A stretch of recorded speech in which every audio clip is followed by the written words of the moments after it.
Welcome to Your Life Matters podcast. Please be advised that many topics are very sensitive and may be triggering for you. Many discussions will be about suicide, trauma, mental health, and depression. If an episode is too triggering for you, please do the necessary steps in regard to listening to the episode.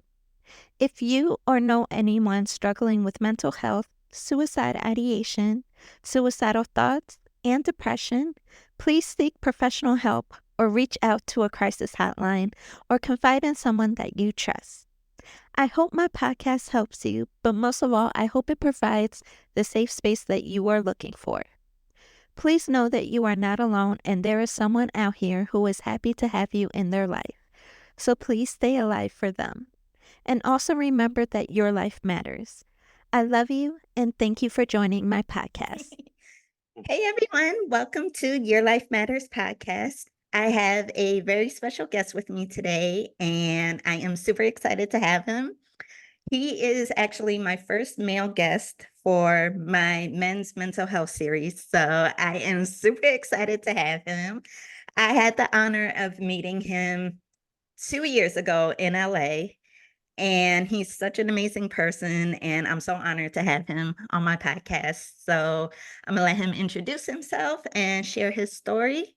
And Jim, whenever you're ready, you can get started. Oh, okay.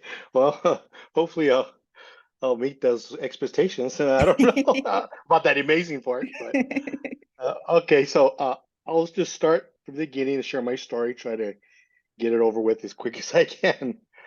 So I'm a domestic adoptee. I was born in uh, January 22nd, 1962. I was born in San Jose, California. That's here in Northern California. Right now, I live in Gilroy, California. That's about 30 minutes from San Jose. So that's where me and my wife and daughter live right now. And so let's see. So January 22nd, 1962 is the year I was born in San Jose. Um, I think I was born at a hospital. I think it was called San Jose Hospital, but I don't really know because I don't really know the facts of my first 6 months of my life. I don't know where I was. My adopted parents never told me where I was. My biological mother, which I found, didn't know where I was. She didn't even know the if it was nighttime, daytime, or really what day it was when I was born.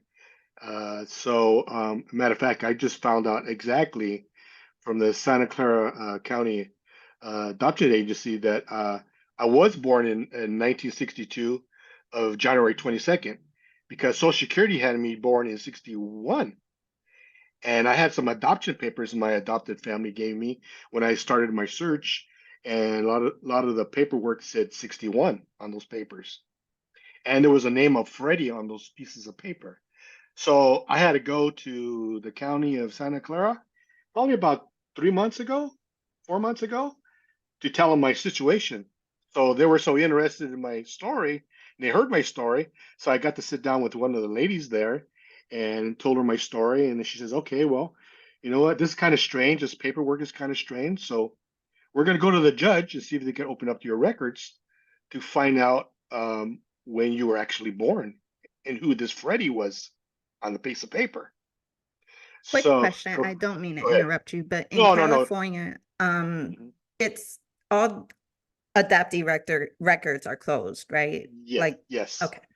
Yes. So I finally got my answer probably about a month ago from the Santa Clara County. They said my actual birthday is 62 because the judge opened up the records because he already knew that I found my family 20 years ago. So it was a so they opened up the records, found out yes I was born in 61. Yes, it was January 22nd. And the person Freddie on this piece of paper, that was the foster department or whoever was taking care of me for the first 6 months of my life. Someone that was taking care of me named me Freddie because they couldn't leave me as baby Doe all my life, for the first 6 months till I was adopted at 6 months of age. And then a year after that, I changed my name to James A. Serrano, and then I got my birth certificate and all that. So that's part of my story. which I just found out about a month ago. Wow. So the beginning of the story is okay. I was born in '62, January 22nd. My parents, Joe and Loopy, um, oh shoot, they adopted me at 6 months of age, and they adopted me and an older sister. She was a year older than me, not my blood sister, just from somebody else. So they adopted me and my sister Barbara, which is she's a year older than me, so she's 63, maybe 64 now. I don't really know, but she's 60. I'm 62. I just turned 62. So so they adopted me. Um, there's one thing I asked my sister that I was raised with because they already had three kids at the time.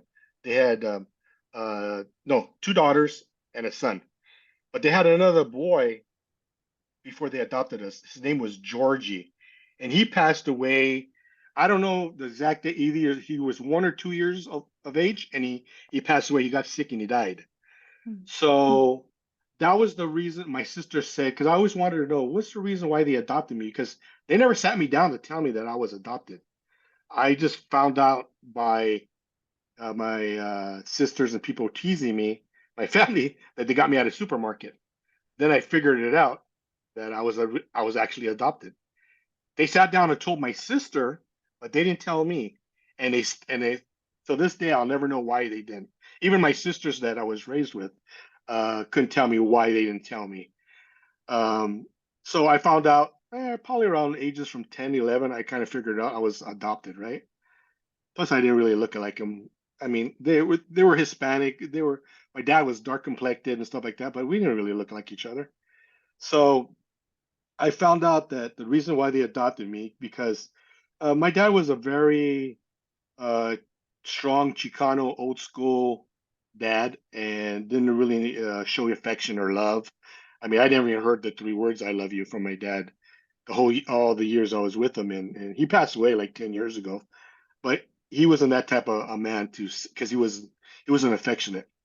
So but I heard that my mom was, this is from my sister, or my mom had passed away like 23 years ago from breast cancer. So, but I found out that the reason why they adopted us, well, especially a boy, because they really wanted a boy to replace Georgie. My dad wanted a boy. So I found out from my sister that the reason why they adopted me, probably to replace Georgie, because my mom was going through a nervous breakdown.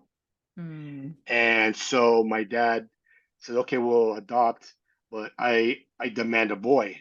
That's what my sister told me. So they Oh, adopted me wow. and my sister.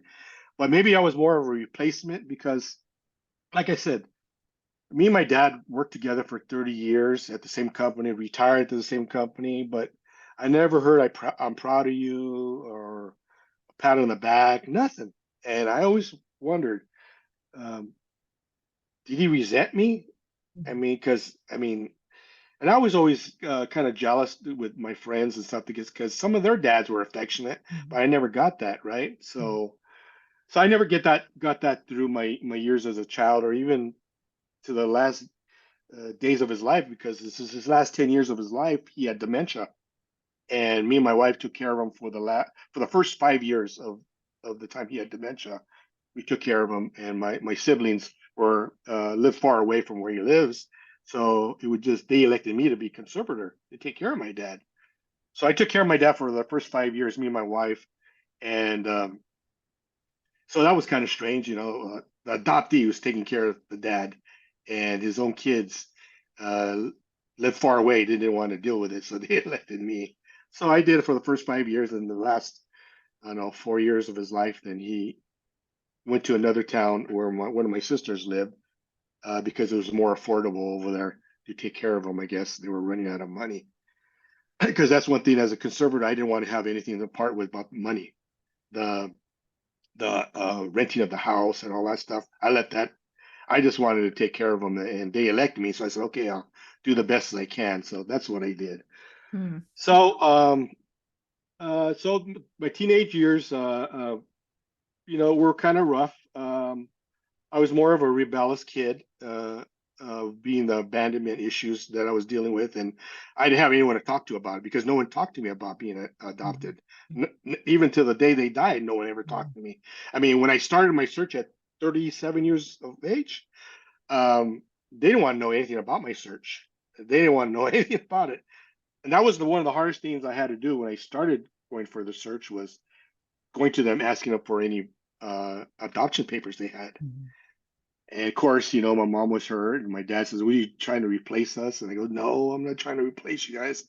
I just trying to figure out who I am, right?" So that was one of the hardest parts of beginning the search is going asking them for any adoption papers I had. So, so one thing my sister told me, she goes, we were talking about the situation, and she told me, goes, uh, "You're very rebellious as a teenager, and you kind of changed. We've seen your whole attitude change." Yeah, I was just asking my wife Tina. Goes, "How old are you when you're in sixth grade?" I go, "Ain't I 10 or 11?" So I googled it. She goes, "Yeah, you're about 10 or 11." It's okay. Well, that's how old I was when I first started drinking. I started drinking when I was in Mm. sixth grade, Oh, wow.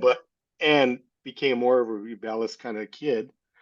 But see, people didn't realize. My sister didn't realize, and I don't even know if she knows now because I don't even know if my sisters have listened to any of my podcast interviews.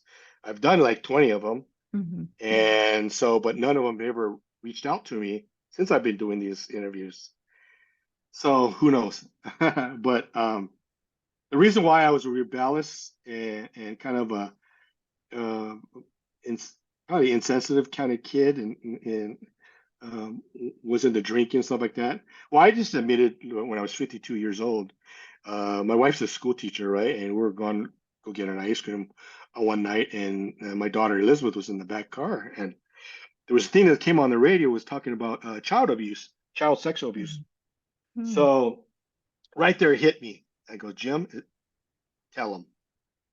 So right there in the car when I was 52 years old, 10 years ago, I had to admit to my wife and daughter that I was sexually abused from the ages from 9 to 11 by a male cousin, and he was in his early 20s, Oh, and I wow. was I was the ages from 9 to 11, and I held that secret till I was 52 years old because of the shame of being a male, first of all, and me having nobody to go to.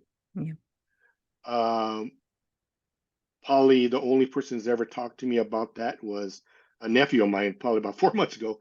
Hey, he goes, "Oh, I didn't realize all the stuff you went through, Jim." Because I've lost family members by telling my story because I'm very transparent and I give the truth the type how I was raised and how my father raised me and how mentally and I'm going to be honest with you, physically abusive towards my mom because I Mhm. remember some some things that weren't very good. Mhm. Mhm. And actually I told my sister about it when she heard my interview, my adopted sister.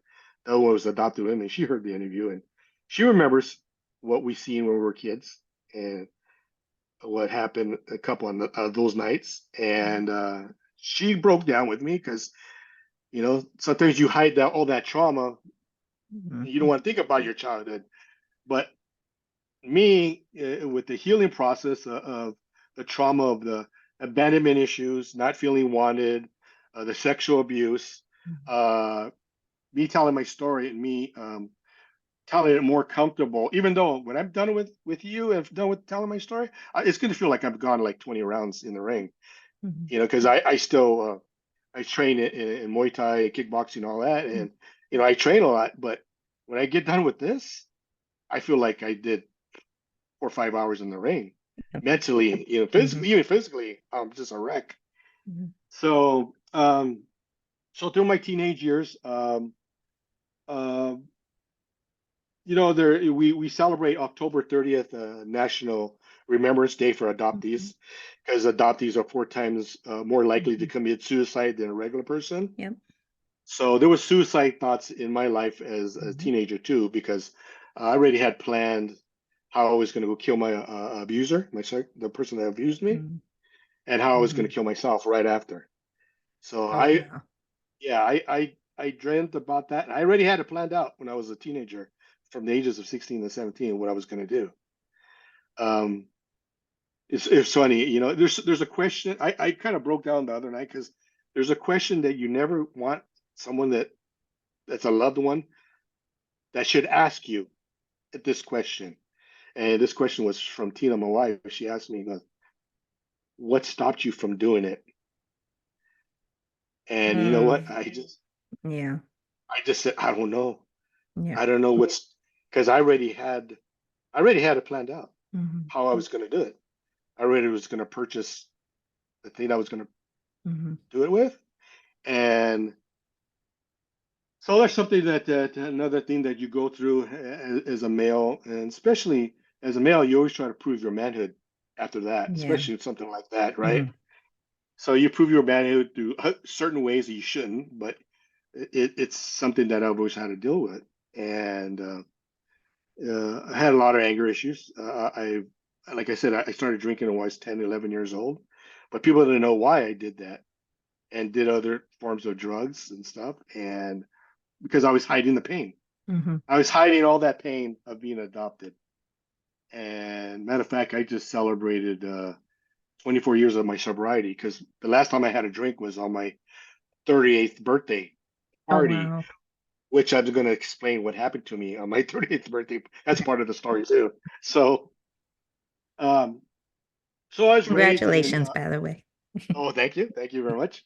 So, so me and Tina were dating, and I met her after high school. We graduated in the same high school, same class, 1980, everything, but we didn't know each other.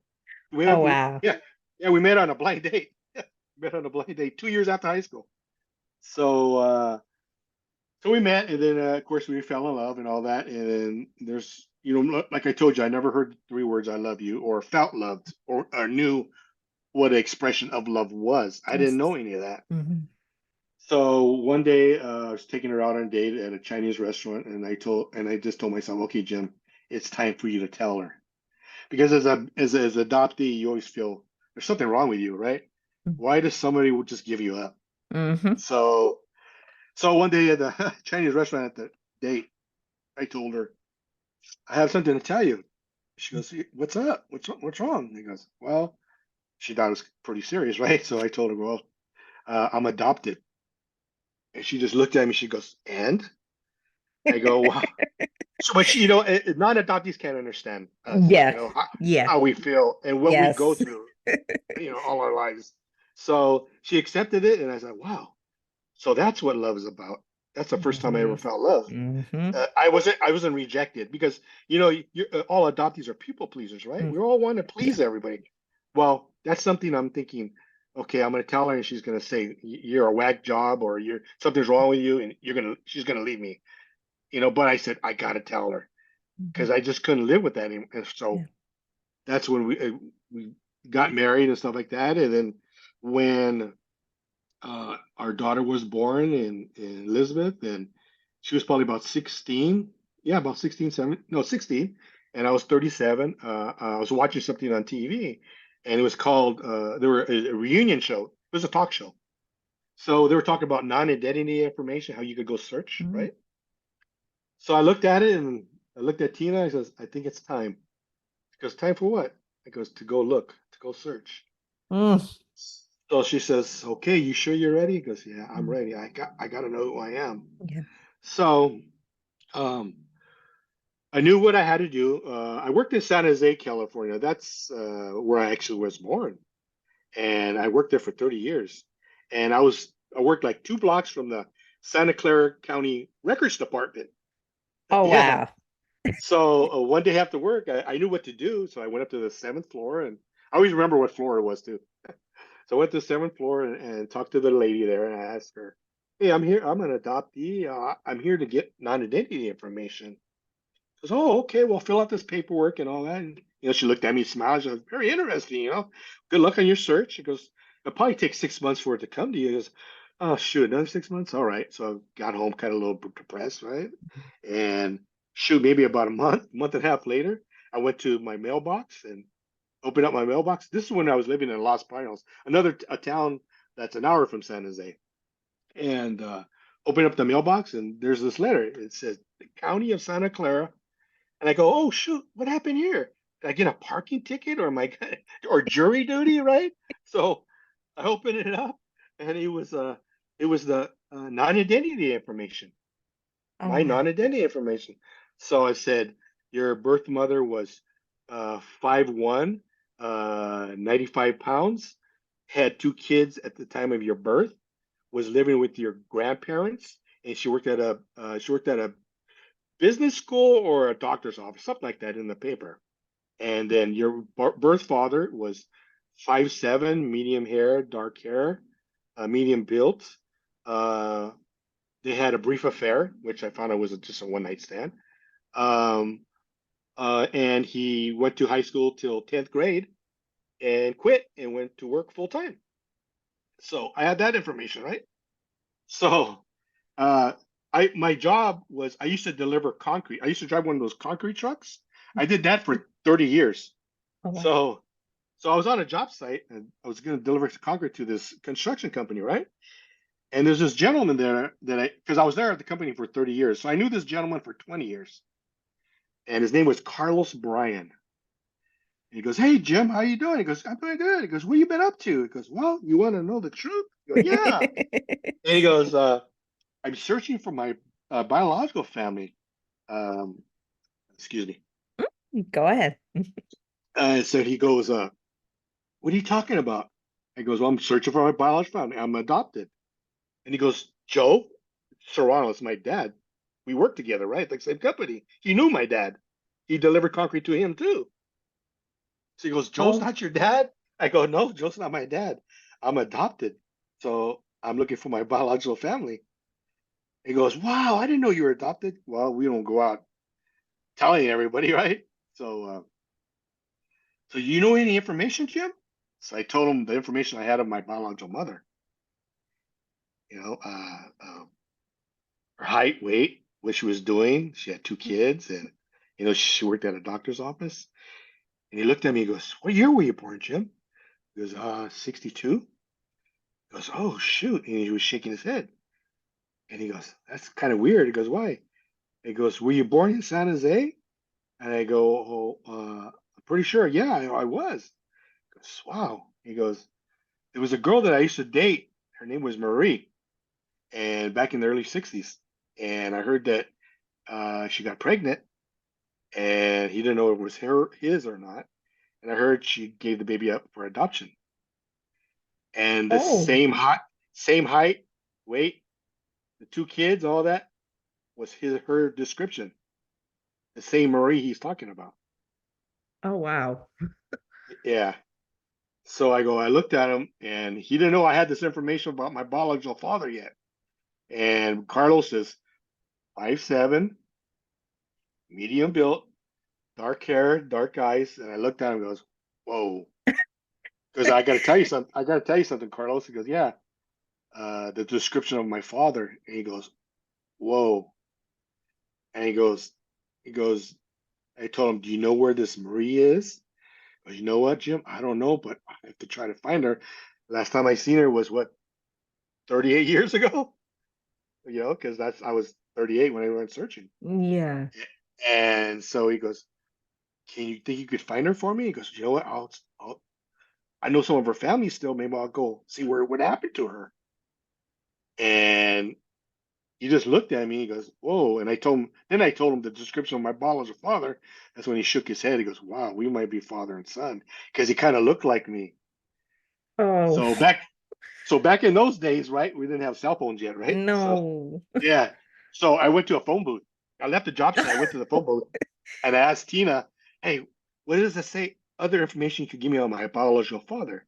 So she gave me all the information, but I went back to the job site because I didn't tell him about the biological father quitting high school in 10th grade to go to work full time. So I went back to the job site and Carlos goes, hey, what are you doing back here? I thought you were empty. Because I got to ask you a question. Goes, yeah, go ahead. Because did you go to high school? Because yeah, I went to high school. Goes, oh, okay, you graduated and all that. Goes, oh no. I quit in 10th grade to go work full time. So wow, I think I found my father. So uh So I left the job site, and we are just like, oh, you know. Of course, I didn't tell my, I'm not discussing any of this stuff with my adopted parents because they don't want anything to do with it, right? So, and plus my dad knew Carlos, right? And a week later, I was in the driver's room, and another driver, his name was Johnny. He goes, "Hey, Jim, I heard about you and Carlos." I goes, "How in the heck do you know?" I goes, "Well, I used to live with his daughter, which would be your sister, for 5 years, and she wants to meet you." He goes, "What?" I goes, "Okay." So I met her for dinner, her and her son, and then I invite him to my house to stay for the weekend, so we get to know each other. So all this in the meantime, Carlos was trying to find this Marie, and me and Carlos were already um, getting a holiday set. He introduced me to his wife, and so then he goes, okay, and then we decided to go do a blood test, right? So we went to go do a blood test with each other, and still we're talking, almost every week we're talking. So 7 weeks later, the blood test came back, and it was negative. He wasn't my father. He wasn't my father. So that was probably one of the worst days of my Ugh. life. Oh my So God. all this I'm going through, and I'm thinking, shit, it's such a roller coaster, right? Yeah. So my wife Tina says, "Don't give up. We'll keep on looking." And the hardest phone call I had to do was call Carlos to tell him that we weren't father and son. And he got pretty upset about it too. Mm-hmm. Um, so I say maybe I can't remember. It was 4 to 6 months later. Tina and our neighbor across the street were talking. Her name was Connie, and her husband was named Dominic. And they were talking about their husbands, right? So, okay, whatever. So all of a sudden, Connie started talking about Dominic was adopted, and he found his biological family. And Tina looked at it, goes, "Are you serious?" He goes, "Yeah." He goes, "Do you know Jim's adopted?" And he started looking for his family too, but he was the wrong parent. He goes, "No way." And I knew Dominic. I played softball with him on a softball team, so we knew each other as friends. I didn't know he was Oh wow. adopted. So I went across the street, and he introduced me to this program. It's called Adoptees Identity Discovery, but they had a chapter in Merced County. I was born in Santa Clara County, so there was a chapter in Santa Clara County. So he goes, "Hey Jim, I'll get some information for you. Find out when the meeting's in Santa Clara County." So I had was that piece of paper with the Freddie and what problems I had in the hospital with health, right? And so I went to this meeting with like 7 other adoptees, and there was a gentleman there. His name was Neil Kiley. So I gave him my paperwork, and he looks at it and he goes, "Okay," and he goes, "All right." We talked for about 2 hours. He says, "Okay, well, go home, and probably for maybe a couple of weeks or whatever, I'll have your mother's maiden name." I go, "What? How the heck are you going to do that? Who's this guy?" That fast. Yeah, I know. I thought, okay, whatever. So he called me up, and he goes, "Hey Jim," I goes, "I got 3 names that could be your mom. Mhm. One lives in Oh LA, wow. one lives in Long Beach, and one lives in San Jose." He goes, "Oh, okay." So I had all the 3 addresses and the names written down. I had it in my pocket. I put it in my wallet. So one day I was delivering concrete in San Jose, and I was leaving the job site. I was ready on the way back to the plant. And the address and the street from the lady in San Jose, I passed right by it on the way back to the plant. And I looked at the address. I go, "Oh, shoot, that's the address." And I said, "Oh, what the hell?" So I pulled over and I said, "What can I do? What can I say? What can I say?" So I said, "I know, I'll say, uh, I was looking for an address that I have a load of concrete if they ordered any concrete." So I knocked at the door, and this gentleman opened up the door. And back then, I didn't know it was who I thought it was, but he kind of looked like me. And I asked him, "Hey, did you order any concrete?" He goes, "No." He goes, "Oh, shoot, I'm lost. So hey, I'm sorry, because my truck was right in front of the house. So he said, "No, we didn't order no concrete." Okay, well, okay, thanks anyway. So I took off, right? So a week later, Neil Kiley calls me up. He goes, "Hey, Jim, I found your mother." Because "You did? Well, who is it?" He goes, "It's the lady in San Jose." I go, "Oh, shoot."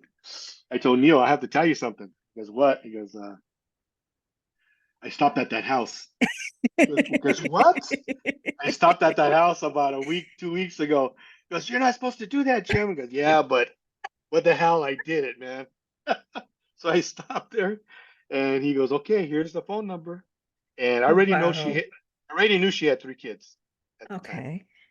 She had 2 kids at the time of my birth. She had Wanda, which is the oldest, is sister, and she had Bobby, uh, and then her husband that she was married to after my birth was Paul, one of my youngest brother. So at the time of my birth, she had Wanda and Bobby. Okay. Gave me up, and then I called. She answered the phone, and I asked. She goes, "Hello." I goes, "Yes, is Bobby there?" Bobby is my brother. He's the one who answered that door that day. Oh. Yeah, yeah. And she goes, "No, Bobby's not here." She goes, "Well, how about Paul?" Paul is my younger brother, the one that she had uh, the child with the husband that she was married to till she passed away. She goes, no, Paul's not here either. Well, who are you? I goes, well, my name is Jim Serrano, and she goes, well, I don't recognize your name because I guess she knew all my brother's friends' names, right? She goes, well, I have something to ask you. Goes, go ahead. Because does January 22nd, 1962 mean anything to you? And it was dead Mm. silence over the phone. Then I asked her again, and she goes, who is this, and why are you doing this to me? Oh I go, God. well, this is who you think it is. I'm not here to disrupt your life. I got a 16-year-old daughter, and I just want to know my medical background, and I won't bother you ever again. And she goes, I can't really talk right now. I said, okay. Can you call me tomorrow? I go, sure, I'll call you tomorrow. So I hung up on the phone. It was a quick phone call, and I drove. Well, no, my in-laws picked me up and drove me back home because I was a wreck.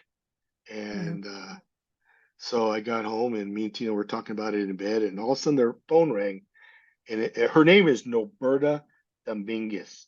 Well, back then it was Noberta Montoya Dominguez. Okay, so all of a sudden she calls me and she goes, "Jim, this is Noberta." He goes, "Hey, how you doing?" She goes, "Can we meet tomorrow instead of you calling me?" I go, "Sure. Where do you want me to meet you at?" He goes, "Can you meet me at Valley Medical Hospital? My kids have doctor appointments." I said, "Sure, I'll meet you there." So she kind of described me what she was driving, and she was gonna have 3 little kids with her. So okay, I don't know who those kids were, grandkids, I don't know. So I met her at the parking lot, and she came and hugged me and cried in my arms. I didn't have no feelings. She just seemed like an old lady that I'm hugging, and I didn't have no feelings. It wasn't a Hallmark story. It wasn't no movie. I didn't cry. Oh, and all that. "Oh, I miss you. I finally found you." None of that. I didn't have no emotions because of the shit that I grew up with. Yeah. So emotionally, I wasn't really there. So so I went to her doctor appointments with her kids and all that, and then after the doctor appointments, she goes, "Jim, I have to tell you something." He goes, "Yeah." He goes, "Nobody knows about you." He goes, "What do you mean?" Um, my husband doesn't know about you. Your siblings don't know about you. So I got to go home and tell them all that you exist. I go, Oh wow. my God. Yeah. So I said, okay. Well, a day later, she calls me up. She goes, hey, Jim, my husband said it's not your fault. All this happened to you in your life. Come meet your siblings. Come to the house and meet us. I says, okay. So I went to the house and met my 2 brothers. I met her husband. I didn't meet my sister because my sister was married with her husband in Montana. So I go over there to the house. I met my brothers, and that was, kind of strange. And after I met them, I seen all those kids around, right? I stayed there for maybe a couple hours and then came home. And she called me again that night. And I asked her, she asked, how's things going, Jim? How are you feeling? He goes, well, it's something I have to process. I don't know Mhm. what I'm feeling. But who are all those little kids? Are those all your grandkids? And then she had to give me one of the biggest surprises of my life that made me even feel even shittier about my life and a kick in the gut. Well, those kids were her foster kids. She was a foster parent. Her and her husband were foster parents for 25 years and raised 500 kids through her home. but she kept that secret about me all those years. So yeah, Wow. exactly. Okay. So that was a kick in the gut. So you took care of 500 kids, but you couldn't take But care you of me. couldn't, yeah, you couldn't keep You me. couldn't Yeah. you couldn't keep me. You kicked me to the curb while you had two kids already. Then I found that, all the through the years of the 20 years I knew her, it was a roller coaster. It was Mhm. relation was a roller coaster. So all that time, I think I finally told my parents that I found my biological parents. Oh, then I asked her, "Is Carlos Bryan my father? Maybe the blood test was wrong." She goes, "No, that's not your father. Raw Coca is your father." Well, where can I find Hmm. him? She goes, "Well, I don't know. I haven't seen him in 38 years, since the little nighttime thing they had, whatever. And but I know where your uncle's store is. It's been in downtown San Jose for 40 years. His furniture store. So I knew exactly where it was. It was Hank Coca's downtown furniture. A matter of fact, I went and got this tattoo probably about a couple months ago. It has Oh, Coca. wow. That would have been my last name. Oh, oh, So, wow. That's beautiful. um, so she told me where I could reach him. My uncle owned that store, so I was delivering concrete again across the street from the store. Walked in there. I was looking for a Hank Coca. That was my Mhm. father. I mean, that was my uncle, biological uncle. And I walked in there, and this gentleman says, "Hey, how can I help you?" He goes, "Looking for Hank Coca." He goes, "Well, I'm Hank Coca Jr. What can I do for you?" He goes, "Well, I'm looking for raw Coca." He goes, "Well, who are you?" He goes, "Well, I'm going to be honest with you. I'm his son." And he looked at me and goes, "What? You're his son?" He goes, "Well, it's a soap opera story. Here's my name. Here's my number, and tell her Norberta Montoya Dominguez." Well, he probably would remember her by Norberta Montoya. Dominguez was her married name, right? He goes, "Here's my name, my number. If he wants to get a hold of me, tell him to give me a call." Oh, So wow. probably about a week later, Roberta had a little party for me over at her house, a barbecue. On the way home, I had never gotten no call from my biological father for a week, and I said, "Oh, I guess he doesn't want to get to know me, right?" And then back then we had the voice answering machine, right? And I opened up the door, and then Tina went in the house first, and she goes, "You got to come to the voice messaging machine. You got to listen to this message." Okay, so I push the button. It says, "Hi, this is Raw Coca. You want to meet? I think we're Oh, father and son." oh my so he, God. so I met him at a famous restaurant there in San Jose. It's called Original Joe's. So I seen him coming walking, and he looks just like me, but he was thin. But then I real Mm. I then I found out that he was a twin, Oh, and wow. his twin looks more like me than my father did. Same type of body type, because everybody usually either think I was either Filipino or Hawaiian. Yes. I mean, I'm not even Hispanic. All my life I thought I was Hispanic. I'm not even Hispanic because that's what the paperwork said, Yeah. right? And I was raised with a Hispanic family. So we met. We did a blood test. It was positive. He was my dad. Yay. So, so, but the hard part about that was he didn't know about me. Mm. He never was Yeah. married. He was never married Okay. and never had any kids. All of a sudden, you have a kid. Yeah. And it was just through, like me and Tina always will say, my biological mother, she's passed away, right, 2 years ago, but it was all through spite and maybe anger. She didn't Mhm. tell him because that's one thing I'll always say. Yeah, I'm very transparent. When we did mention the last name, she got very angry. She didn't want to hear that last Mm. name. So I kind of figured, okay, she doesn't want to talk about that family. So I didn't Mm. bring it up. So through all that spite, I lost out on a lot of my life because of Mm. her anger. People always worry about themselves, about the other person. What's going to happen to my own child, right? Yeah. So I met that family, and they were very nice to me and stuff like that. And so now going on to my trying to hurry up. So going on my 38th birthday. Mhm. So she decides she wants to throw a 38th birthday party for me, surprise party. So she rented this this restaurant, and invited like 200 people, and it was a surprise. It was supposed to be a surprise, but I found out about it 2 weeks before. A buddy of Oh, mine blew wow. it. And back then I was still drinking, right? So Mm. I knew I was going to be a nervous wreck because my adopted parents and some of my family that I was raised with are going to be there. I go, oh shit, this is going to Oh be my a God. circus. So I walk in the door, and the stupidest thing that people could have done. I don't know who did it, but there's the table, my biological mother, her husband, my adopted parents sitting at the same table. And you see the Oh hate in my God. dad's face. See the hate in my dad's face, and you see the Yeah. hurt in my mom's face. I'm all thinking, what the hell? Who would sit them at the same table? Yeah. So that day, I went to all my buddies were there, and all that, and I got drunker than drunk.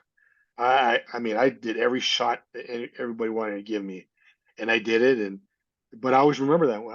I was pretty drunk, but I Mhm. remember that day is I remember one thing. My dad saying, "We're going to talk about this tomorrow morning," and I knew what that meant. He was Mhm. pretty pissed off. Mhm. So that the next day, I was at my home, and I was just sitting in my bedroom and watching TV, and all of a sudden I felt like my heart was coming out of my chest, and I collapsed.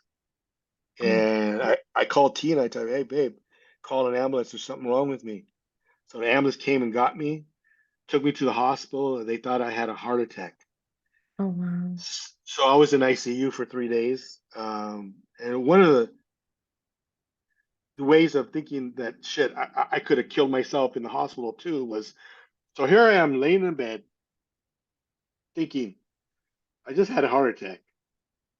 And here comes my adopted parents sitting there just talking to me. 5 minutes later, here comes my biological mother in the same room. And they're sitting there.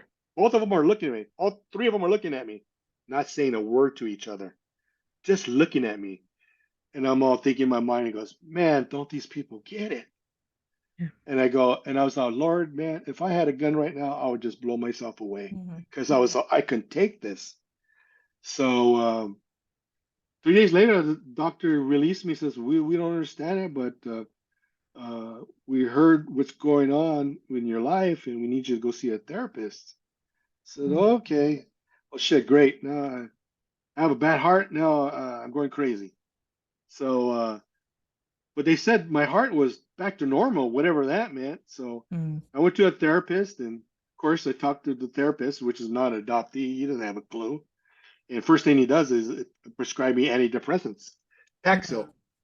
So I was on antidepressants for like 4 or 5 months, and I was out of work. I couldn't do life. I was in my bed like a little baby curled up, and finally recovered. I still was on Paxil. Recovered, went back to work about 4 months after. Met a gentleman named Isaac Dominguez, and he told me, "Hey man, heard what's happening to you. I heard you're dealing with some stuff in your life." He goes, "Yeah. So once you come to church with me," and he goes, "Oh, I don't want to go to the church, you know." He goes, but I ended up going anyway because he invited me on a Friday night. I went, and I went late, but he was still waiting for me. So me and Tina were attending there for maybe I don't know 2 3 months, but I was still on those antidepressants, right? So one day I was at the service, one of the services, and uh, I started feeling anxiety again. And I told Tina says, "Do you have your pills with you?" He goes, "Yeah, we'll go take them." So I went and took them, and within 5 minutes, by the time I got back to my seat, I felt different, and something told me just when you get home, get all your medicine, all your antidepressants, and throw it down the drain. I get home, Oh. I got all my medicine, I threw it down the drain. 2 days Oh later, I wow. went to see my therapist, and he goes, "How you doing, Jim? Still on your medication and stuff?" I goes, "No, I threw it down the drain." He goes, "What?" He goes, "Yeah, I threw it down the drain. I don't need you no more. So goodbye." Hmm. And he goes, "You can't do that, Jim." I go, I don't need you no more. And I threw it down the drain. Mm. So that Friday night, I don't know if you remember, there was a TV show called 2020. Mhm. Well, they had a special on that Friday night, and it was on antidepressants. And one of the medications was Paxil, which I was taking, that people were getting off of it too quickly and committing suicide. And I Oh. threw mine away that Sunday night and seen my therapist Tuesday and watched that 2020 on that Friday night. Oh my And God. That's the last time I had a drink in my hand was on my 38th birthday party. Wow. So, but our relationship, my biological mother passed away 2 years ago. My biological father, Raw, about 10 years ago. Mhm. We didn't really have we had a, oh, I mean, how you doing, Jim? And that's that, but I felt sorry for him. He didn't really know how to receive me because he never had any kids, never had a wife to talk to about it, to talk about how to treat me. So it was kind of like, that good old theme, that slogan that adoptees use, ghost family. Hey, you're Yeah. always looking for that, oh, that famous guy might be my Mhm. dad or something Mhm. like that, right? Mhm. Or I Mhm. wanted I wanted a dad to pat me on the back and Mhm. tell me you did a good job, Jim. You're a good man, stuff like That that, right? validation. Mhm. Yeah, but he didn't do that. Mhm. And I go, well, shit, I struck out twice. So, and then my adopted mom, she passed away, like I said, 23 years ago now from breast cancer. My dad 10 years ago from Alzheimer's.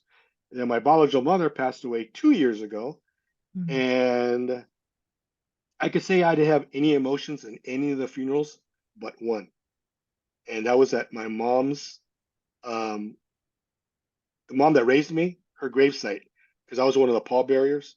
When I had to Mhm. take off the corsage and put it on the top of the casket, I broke down. That's the hardest cry I've ever had, probably in my life. Uh, Probably because she protected me from my dad a lot, because my dad mentally and physically abused her and Mhm. me. And she protected me, and the person that sexually abused me was at the gravesite because we were saying goodbye. This is when we were putting her into the ground.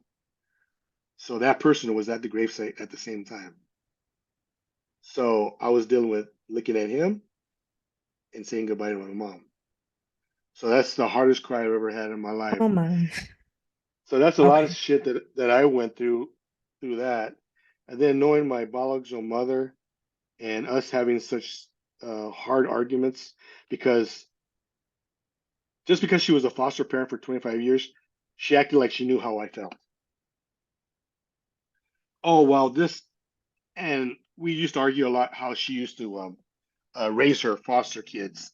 I didn't like it. She was very angry towards them, and I'm going to say very mean. And Mhm. I used to argue with her a lot. Well, why are you yelling at that kid like that? And why are you doing that? So we used to we used to go our conversation our relationship was a roller coaster. We used to talk for 6 months and not talk for 6 months. Talk for 2 months, Mhm. not talk for 2 months. And probably the last 6 months of her life, we didn't talk, and it was because I tell you the truth, it was because it was at my mother-in-law's celebration service, right? So we were having a party. That's what she Mhm. wanted. She wanted a party. So we were having a party, a DJ, a band, mariachis, everything. Well, she decided she wanted to come. I go, you know what? You don't have to come. And goes, because I know I was going to be dealing with Tina's side of the family and other people, right? And friends and stuff, paying their respects towards my mother-in-law. And that's one thing I've always loved my mother-in-law because she always protected me Mhm. because she knew all the shit I went through, and so that day, she decides to tell some of my buddies that, "Hi, I'm Norberta. I'm Jim's biological mother." And some of my buddies didn't even know I was adopted. And I'm all Oh thinking, my God. "Why are you doing this right now? This Yeah. is this is the wrong time to do that." And Yeah. my buddies would come up to me and say, "Jim, I didn't know you were adopted." I goes, "How'd you know?" "Well, that lady over there told me." He goes, "Oh, jeez." Oh my God. So I told her about that. He goes, "That's the wrong place to say Yeah. this." And she thought I was wrong by saying that, and she didn't talk to me for 6 months. I said, "Okay, well, for my own mental health, I had to figure out boundaries. Took me 20 years to figure out boundaries, but for the last 6 months of her life, she didn't talk to me till it was my 60th birthday. She texted me while we were at Disneyland to say happy birthday, and then she told me her health problems. It was like maybe a 2-minute text, and then maybe 2 months after that, oh, she's in the hospital. 2 weeks after that, she's dead. And Mm. that was our relationship. And then there's things that she used to tell me for 20 years. This is what I'm going through right now at this moment. Mm. So she told me a lot of stuff for 20 years. I knew her, that I was equal to her other kids. I was equal, right? Mm. But I did another podcast interview probably about a month and a half, 2 months ago. And I always like to get the story straight and the facts straight before I say something, because I Mm. never want anyone saying, Jim, that was a lie. Mm. So I had to get this information from my biological sister, Wanda. She had to answer these questions that my biological mother used to tell me all the time, some promises she made to me. Mm. And I asked her these questions, and she told me, no, Jim, you're not. And what I found out was those 20 years of her telling me that I was equal was a big lie. And the funny part about it um, is like, yeah, I know my siblings for 20 years, but I kind of, I'm trying, it's like, why am I always have to be the one for the 20 years always reaching out to you guys? Remember, I went looking for or Mhm. she would have died with that secret. So Mhm. for the 2 years that since her funeral, I maybe had one, two conversations with my sister, and shit, no conversations with my brother till a week before Thanksgiving when my cousin invited me over to his house Mm. to get the family together. I didn't know they were there, and they were there. I was like, "Hey, how you guys doing? Shh, I haven't seen them in 2 years since their funeral." But then I got some answers. Now I know the reason why you guys stood away from me, and it kind of like, wow, she abandoned me even in her death. She stabbed me Mhm. in the back, even in her death. And it's a trip. It just this roller coaster just keeps on going, Mhm. keeps on going. Mhm. And people always tell me, you know what, Jim, you're such a strong man for everything you've gone through. Because you know what? I don't want to be strong. Yeah. I don't. I want people to say, "Damn, you're strong for some other reason, Yeah. not for all this shit I've gone through, Yeah. and especially with the mental health and all Yeah. that." I mean, people always say, "How do you deal with it?" I go, "How do I deal with it? Uh, I escape. I go to the nature. I go to the beach a lot, and sometimes I'll go to the beach and I'll just scream. Mhm. Um, uh, I'll just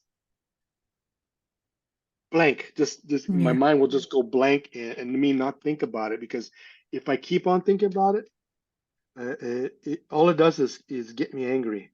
Yeah. I mean, I got tattoos all over my body, and a lot of them are from my mess, from the stuff I've gone through. One of them says, let your mess be your message." The other one, Mm.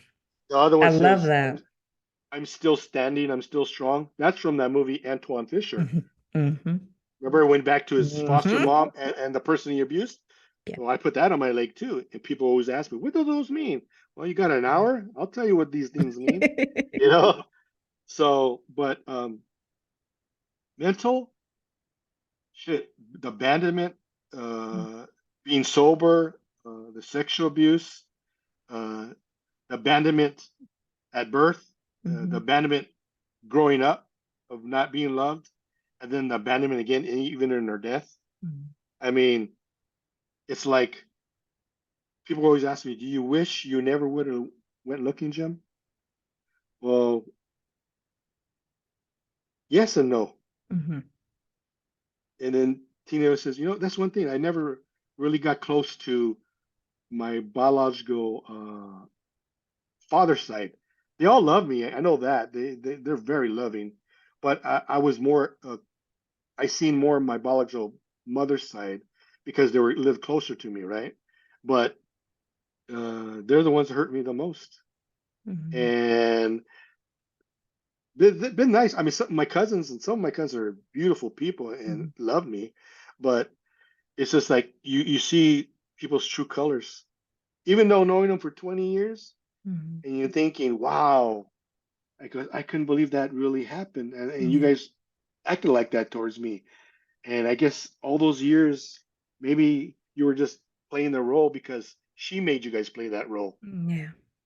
you know? And so that's my story, and Mhm. that's where I'm at right now in my Mhm. story of my life right now. I'm just like, okay, that chapter is closed. Now my next chapter of living is going to start.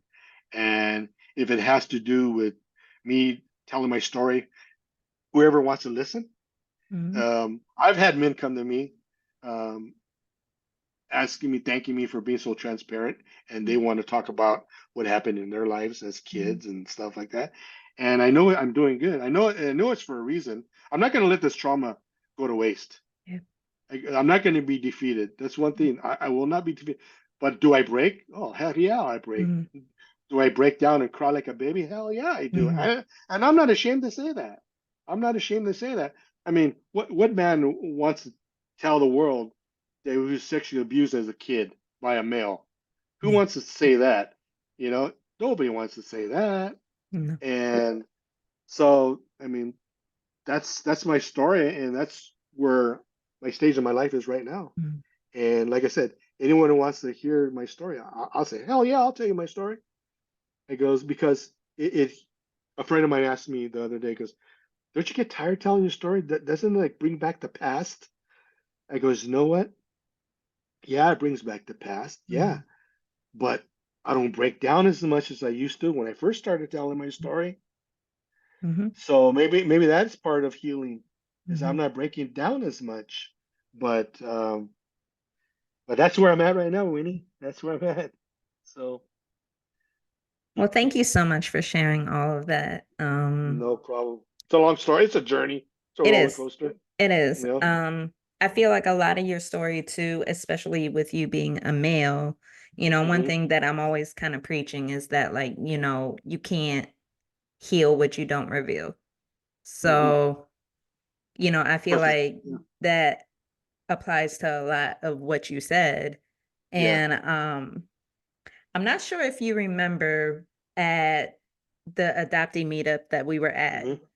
Hmm. you had said something that really resonated with me. And I'm really trying to actually like put it out there and have people understand it because one thing I Hmm. feel like with society Hmm. does too much is putting the pressure of, healing from your traumas and Hmm. stuff. And you had said something, and I am never going to forget it. Okay. But you had said, not all traumas go away. True. And my question for you is, you know, why do you feel that way? But can you give like more of a perspective on that? Okay. I realize that not all traumas go away. Here's a little story for you. You remember that TV series This Is Us. Oh, yes. Yes. Okay. Well, when that first started coming out, my daughter and my wife always wanted me to watch it with them. Mm, I watched one episode and I couldn't do it. yeah. I Yeah. I couldn't do Same. it. And so that the last I don't know, the season was what, about 2 years ago, I think it was Mhm. now. And I just started watching it about 3 weeks ago. Mhm. On the second season, I think it's episode 8 now. I think he's the story of him being back in Vietnam, the father. And it took me that many years to figure, okay, I can handle it. But still, I'll look at it and then Tina will see me. She goes, "You okay?" Because yeah, but Mhm. she'll see the tears run down my face still. And you know what? I always tell people, you know what? You hit the trauma all your life, but it affects your family too. Yeah. I mean, I remember one night that I was coming down the stairs and I seen Tina in her chair and she was just crying. And she's a school teacher. I go, what's wrong? What are you crying about? Because, well, we're doing this study for the kids about the signs of child sexual abuse, because she's a teacher. She had to Mm, read up on it and stuff because, she has to watch the kids, her mhm. kids that she's care of. And she goes, and I was thinking about you as a child. Oh, Oh my wow. God, that just broke my heart. I saw, Yeah. it's not fair. It's not fair. Mm, It's not fair that my family has to be affected by yeah. this. And that's the trauma that's never going to go away. Yeah. I tell all the time, I'm never going to be healed. Yeah. I'm not. It might go away a little bit, Yeah. but I'm never going to be healed, Mhm. and I'm going to have to just live with it. When will I ever have peace? Mhm. When I leave this earth? And that's what When I'm sucks not? about being Yeah. adopted that people don't understand is that like every day something is going to trigger us. It can be something Yes. small, it can be something big, it could be something as simple as, seeing something on a billboard. Yes. It can be something as simple as you're out in public and you see a mother and daughter together or a father and Yes. son together. It can be as simple as a book or a commercial or Yes. a quote. And Yes. that's something that like people just don't get with us. And we do all this healing and we think it's going to Hmm. go away. But just like you said, it affects the Yeah. families. It affects, Mhm. when we get into relationships, it affects our Yes. kids. It's just ongoing. I And hear I hear that I hear that all the time, Winnie, from mhm, from other adoptees. Because mhm, I'm in two different groups and stuff, and I hear that relationships, mhm. it's hard. It's Yeah. hard to get along with this, and because Mhm. we bring so much into the relationship. Yeah. And I mean, the Fireside did an interview with Tina probably about a year ago on living with an adoptee. It's on YouTube. Mm.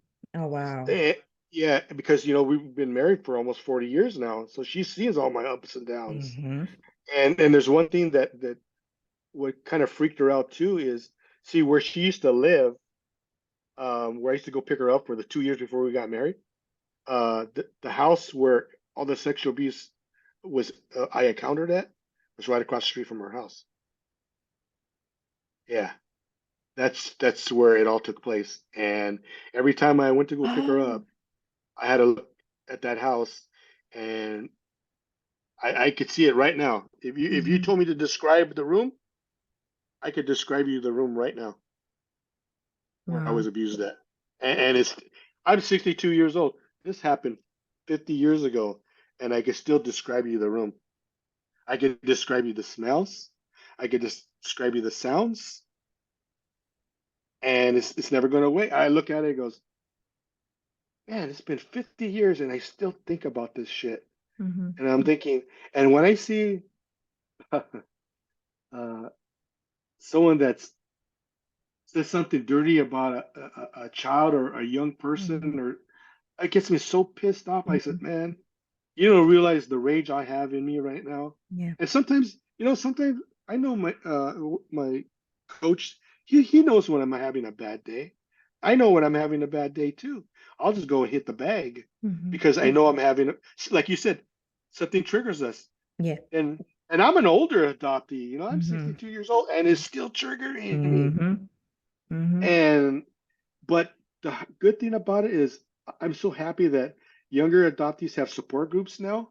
And you're Yeah. young of age, you could Yeah. talk about it, Exactly. podcasts and stuff. We could talk about it now. Mhm. Back when I was growing up, I didn't have We didn't nobody. have yeah.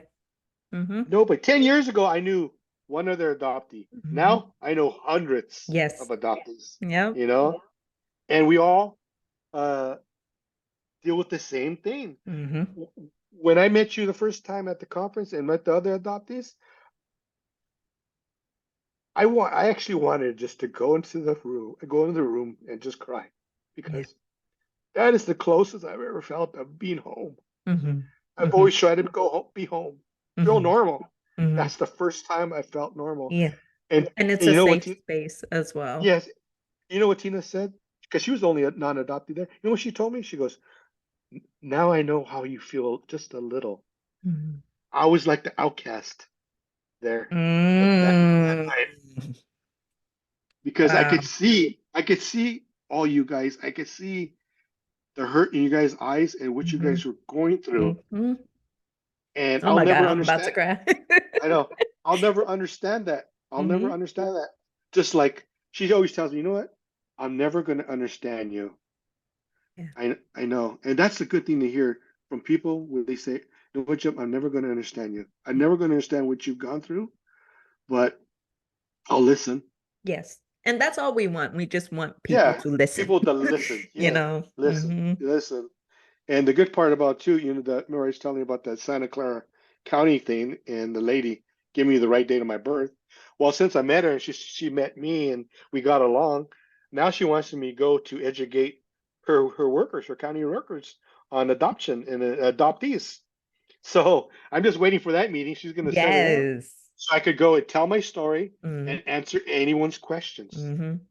So And I that's could where it prepare. begins. Yeah, That's where it yeah, begins, is speaking up yeah, and sharing the stories. And exactly. um I've noticed a lot more people now are more open to hearing. Yeah, Like, I yes. do nails and Mhm, I'm scared to tell some of my clients that I'm adopted, but sometimes mhm. it'll like get brought up in certain situations, or they'll see my bracelet and they'll ask Yeah. questions. Mhm, But I've been at the shop that I'm at for a year. mhm. I've had a few clients ask me about adoption, about me being adopted, the trauma of it, and everything. Not a single one has dismissed what I said. If Yeah. anything, they're actually like really supportive and they want to Yes. know Yes. and Yes. they want to learn more, which I'm like Yeah. just so happy about, because I do feel like it's getting better. Like, It it's a is. It start, is. but it Mhm. is getting better. It is getting better. Um Yeah. I agree. I definitely have a couple of questions for you. Go for Um, it. so what's one thing about adoptee trauma that you would like to change or you would want to see change? Truth. If we had truth, uh, Yeah. I think we won't have so much trauma. Yes. Even when we meet our biological family, them to be truthful with us.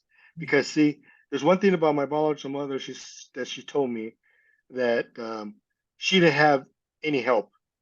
That's Mhm. why she had to give me up. But then I hear my grandparents, because I never met any of my grandparents on both Mhm. sides because they both passed away. But my biological sister says, "Oh no," I goes, uh, "Our grandparents wanted to help, wanted to keep you."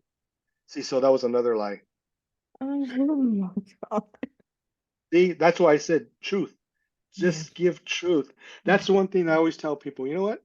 That's why I want to share my story so much with people that want to adopt Mhm. or other So that adoptees. they know what to Yes, expect. what to Hmm. expect and to give them the truth. If they hear my story, they'll say, "Oh shit, I don't want my son or Hmm. anybody to live like you did, Jim." So Exactly. I'll take your advice and give them every uh, answer to their questions they want. Hmm. I'll be as truthful as I can. That's what I want. Hmm. Truth. Hmm. Number one thing is truth. If you don't know how to love, 'cause people always use that cop out. Well, your dad didn't love you, because he wasn't loved, and it was different back then. I Hmm. go, that's a bunch of bullshit because Yeah. love is love, man. Yeah. Yeah, I mean, if you adopted me, come on, Yeah. at least somebody loved me. Yeah. That's what I've been searching all my life is Yeah. just love, and that's why we're all people pleasers because we want people to love us. Yeah. We just want people to accept us, and Yeah. we'll say yes. We're the yes people. We'll say yes to Mhm. everything, Yeah. just so people will like us. Mhm. And it sucks that we have to beg for people to love us. It does. Yeah. Oh, I'm gonna think, why do I have to beg for people to love me? Why do Mhm. I have to go out of my way? Mhm. Why can't people come to me? Yeah. Mhm. I know Tina used to tell me a lot. Why don't you go to them or go to? Why? I'm the one who went searching. Yeah. Why do I have? I'm not. I'm done with. We used to put that facade all your Mhm. life, right? Mhm. I'm done with being fake. Yeah. I'm too old to be fake anymore. I gotta live my life now. Yeah. Be happy. If that means giving out the truth Yeah. and losing family members for giving out the truth, I don't really care no more. Yeah. I just want to be happy. See, Exactly. I want this smile right here. I Mm-hmm. mean, just Yes. like you put on your little advertisement, your little poster, the truth behind the smile. Mm-hmm. I look, wow, that's perfect. I show that to Tina. She goes, Mm-hmm. that's I was perfect. thinking about what to put, and I was like, Yeah, that one's perfect. yeah. Because people always say, Jim, you're always happy. You're always smiling. Yeah. He goes, Mm-hmm. yeah, yeah, I am, but Mm-hmm. you don't know what's behind this smile. The happiest go through the most.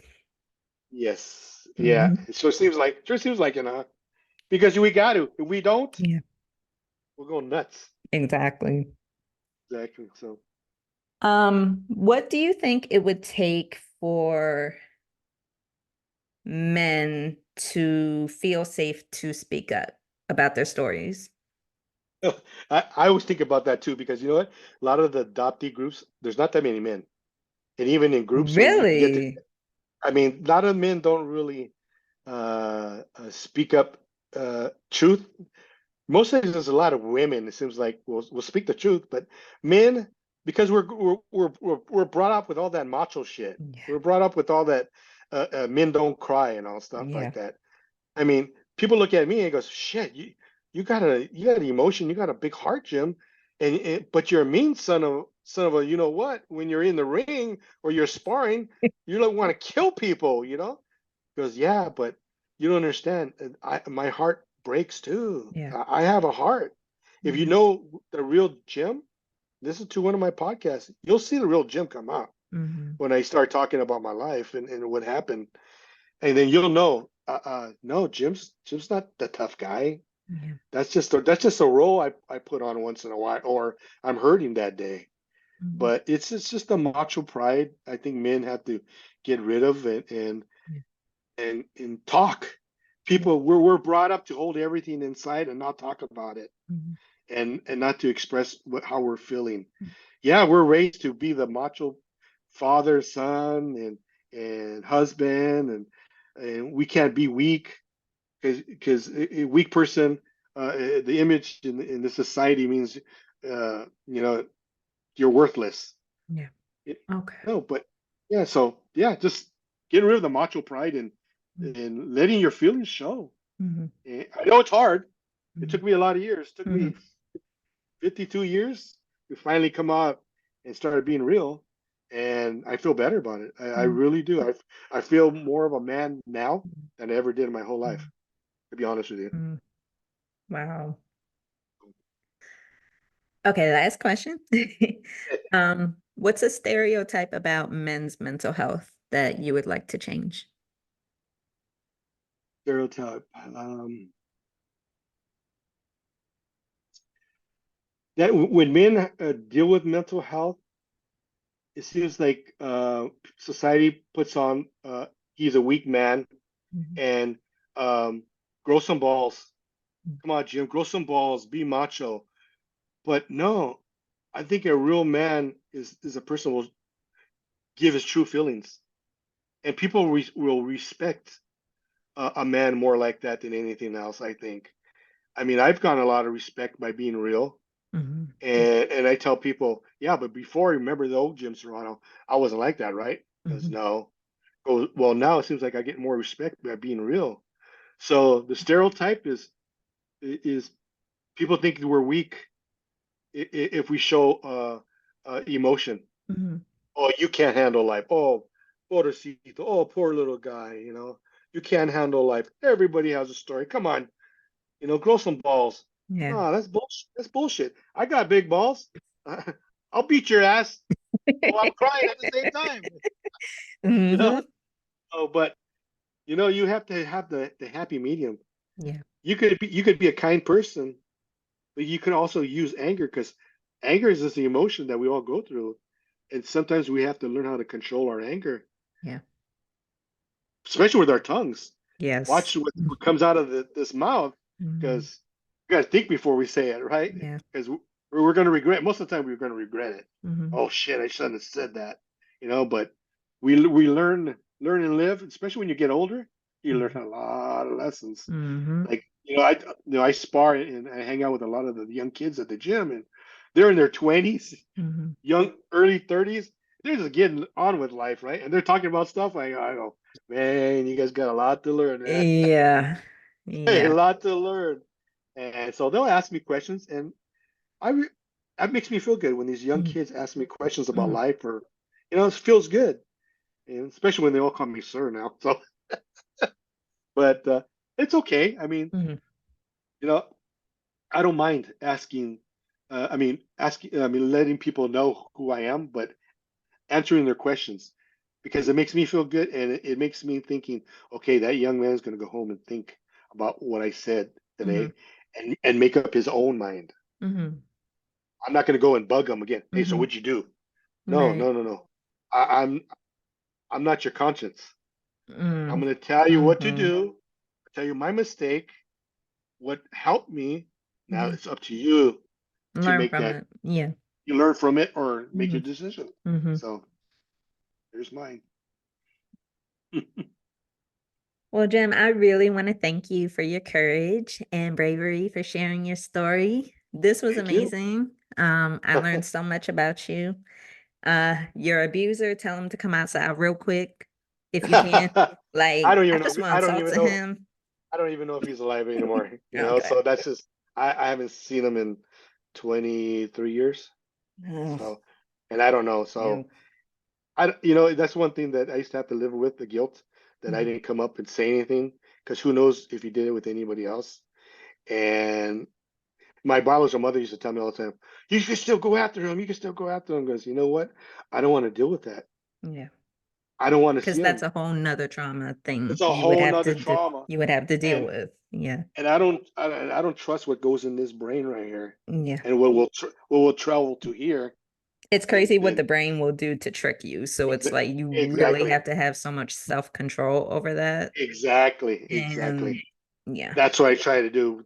Rest of my life now is Mhm. self control, Yeah. self control. So, but I enjoyed the interview. It was great. Thank you. Thank you. Love it. And like I said, you're my first male guest for this All right. series. So Okay. I'm really happy about that. Thank you so much for doing this. Thank you. Um, hopefully I can come out to California soon because Yeah. Yeah. I don't know if you know, I'm back in Maryland and DC. So Oh, okay. um, Okay.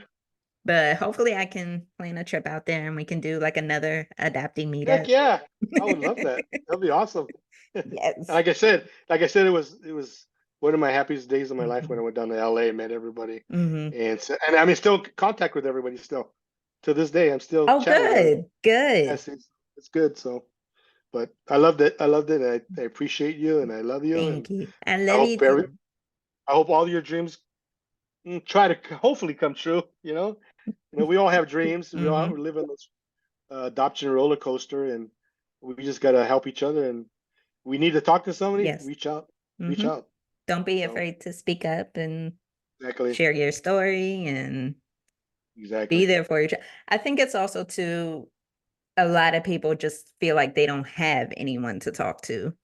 And I thank you. kind of try to put out there like you don't have to like share all of your business. You don't even have to No, like share your story, but like exactly, be part of a community, be part of a like support group system or anything like that because in the end it's like the healing starts with you and it's like once you start that life does get better, but it's also challenging, but I feel like it's also about finding that support system to exactly, keep going exactly, and everything. exactly, So, exactly. Awesome. well, everyone, this concludes the interview. I hope you guys enjoyed it. Be sure to show Jim some love. Jim, if you are okay with sharing your social media, please Yes, yes. let everyone know your social media. Okay, just Jim Serrano on Instagram or on Facebook. Just follow me and send a friend request, and I'll be your friend. I'm a Yes. friendly guy. Again, thank you guys so much, and I will see you guys in the next episode. Thank you.